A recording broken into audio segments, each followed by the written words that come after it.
আজকে এই ভিডিওতে ইউজি ফার্স্ট ইয়ার সুপ্রিয় ছাত্রছাত্রী আপনাদের যাদের কম্পালসারি বাংলা রয়েছে AEBG11 সেখানে রয়েছে বঙ্কু বাবুর বন্ধু সত্যজিৎ রায়ের লেখা বঙ্কু বাবুর বন্ধু গল্প থেকে যে সমস্ত গুরুত্বপূর্ণ অতি সংক্ষিপ্ত প্রশ্ন হতে পারে আজকে এই ভিডিওতে আমরা সেই সমস্ত গুরুত্বপূর্ণ প্রশ্নোত্তর নিয়ে আলোচনা করব। আমাদের প্রথম প্রশ্ন, মিলিপিপ্লিং থ্রুক কোন গ্রহের ভাষা? প্লুটোর ভাষা। এর পরের প্রশ্ন, ক্রেনিয়াস গ্রহের প্রাণীটির নাম কি? অ্যাং। এর পরের প্রশ্ন, অ্যাং কয়টি ভাষা জানত? 14,000। বঙ্কুবাবু কয়টি ভাষা জানতেন? 2.5টে। এর পরের প্রশ্ন, অ্যাংয়ের বয়স কত ছিল? 833। এর পরের প্রশ্ন, অ্যাং বঙ্কুবাবুর হাতে কি দিয়েছিল? একটি নুড়ি পাথরের মতো ছোট জিনিস। আমরা চলে যাব এর পরের পেজের পরের প্রশ্নে। পিরানহা মাছ কোথায় দেখতে পাওয়া যায়? ব্রাজিলে। এর পরের প্রশ্ন, ভিন গ্রহ থেকে আসা প্রাণীটির কোথায় যাওয়ার কথা ছিল? প্লুটোতে। এর পরের প্রশ্ন, বঙ্কুবাবুর বন্ধু গল্পে বঙ্কুবাবুর প্রকৃত বন্ধুকে? অ্যাং। বঙ্কুবাবুর মধ্যে কে আত্মশক্তি জাগিয়ে তুলেছিল? অ্যাং। বঙ্কুবাবুর বন্ধু গল্পে কার হাত থেকে চা ভর্তি পেয়ালা পড়ে গিয়েছিল? রামকানাই। বঙ্কুবাবু কার পিঠে একটা চাপড় মেরেছিলেন? ভৈরব চক্রবর্তীর। এর পরের প্রশ্ন, বঙ্কুবাবুকে কে বেঁকা বলে ডাকতেন? নিধুবাবু। আমরা চলে যাব এর পরের পেজের পরের প্রশ্নে। বঙ্কুবাবুর বন্ধু গল্পে রাশিয়ান স্যাটেলাইটের নাম কি? খটকা না ফোস্কা গোছের একটা নাম? এর পরের প্রশ্ন, রাশিয়ান স্যাটেলাইট খটকা কত মাইল ওপর দিয়ে পৃথিবীর চারিদিকে ঘুরছে? 400 মাইল। রাশিয়ান স্যাটেলাইট থেকে বৈজ্ঞানিকদের কি উপকার হচ্ছে? বৈজ্ঞানিকেরা অনেক নতুন নতুন তথ্য জানতে পারছেন। এর পরের প্রশ্ন, যাই বলো বাপু, এসব স্যাটেলাইট নিয়ে খামোখা মাথা ঘামানো আমাদের শোভা পায় না। আমাদের কাছেও ও যা সাপের মণিও তাই। কে বলেছেন? চণ্ডীবাবু। এর পরের প্রশ্ন, আমার না হোক মানুষের তো সবার উপরে মানুষ সত্য। কে বলেছেন? রামকানাই। এর পরের প্রশ্ন, রাখো রাখো যত সব, মানুষ না তো কি বাঁদরে বানাবে স্যাটেলাইট? মানুষ ছাড়া আর আছে কি? কে বলেছেন? চণ্ডীবাবু।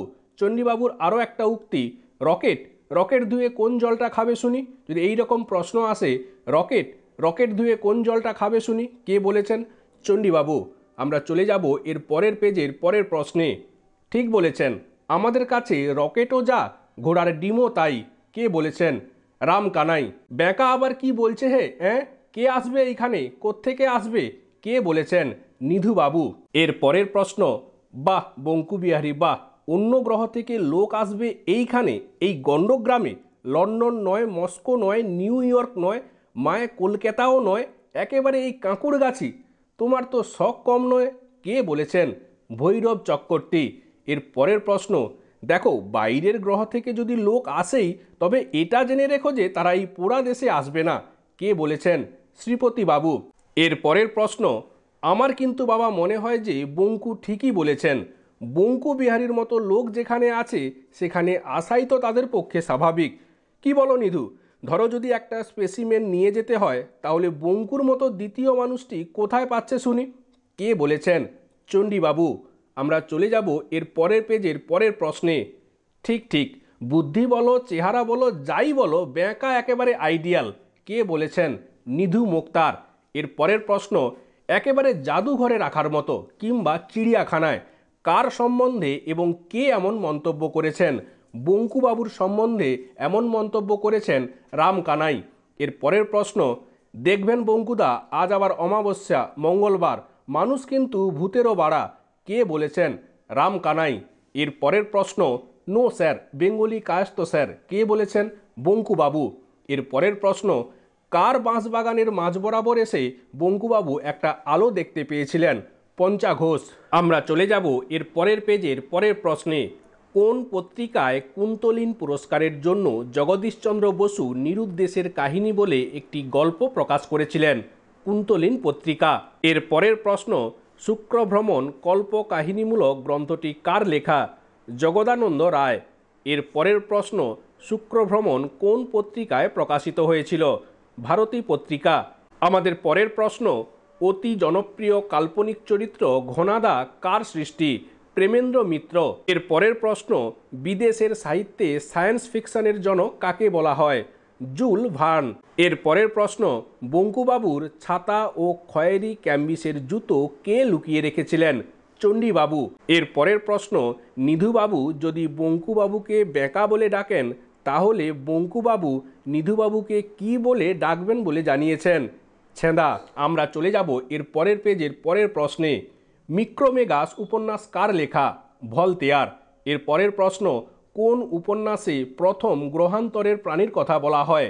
মিক্রোমেগাস। এর পরের প্রশ্ন, মিক্রোমেগাস উপন্যাসটি কত সালে প্রকাশিত হয়েছে? 1752 সালে।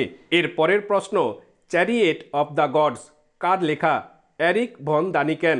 এর পরের প্রশ্ন, বঙ্কুবাবুর বন্ধু গল্পটি কেমন ধরনের রচনা? কল্পবিজ্ঞান। এর পরের প্রশ্ন, কল্পবিজ্ঞানমূলক লেখার জন্য সত্যজিৎ রায় কিভাবে প্রভাবিত হয়েছিলেন? এরিক ভন দানিকেনের চ্যারিয়েট অফ দ্য গডস লেখা থেকে। আমরা চলে যাব এর পরের পেজের পরের প্রশ্নে। বঙ্কুবাবুর জীবিকা কী ছিল? তিনি কাঁকুড়গাছি প্রাইমারি স্কুলে শিক্ষকতা করতেন। পরের প্রশ্ন, বঙ্কুবাবুকে কেউ কোনো দিন কী করতে দেখেনি? রাগ করতে। এর পরের প্রশ্ন, বঙ্কুবাবু কত বছর ধরে শিক্ষকতা করে আসছেন? 22 বছর। এর পরের প্রশ্ন, 22 বছর ধরে বঙ্কুবাবু কোথাকার প্রাইমারি স্কুলে পড়িয়ে আসছেন? কাঁকুড়গাছি। এর পরের প্রশ্ন, কাঁকুড়গাছি প্রাইমারি স্কুলে 22 বছর ধরে বঙ্কুবাবু কোন কোন বিষয় পড়িয়ে আসছেন? ভূগোল ও বাংলা। এর পরের প্রশ্ন, স্কুলের কিছু ছাত্র বঙ্কুবাবুর বসবার চেয়ারে কি মাখিয়ে রাখত? গাবের আঠা। এর পরের প্রশ্ন, কালী পুজোর রাত্রে কিছু ছাত্র বঙ্কুবাবুর সাথে কেমন ব্যবহার করত? পিছনে ছুঁচোবাজি ছেড়ে দিত।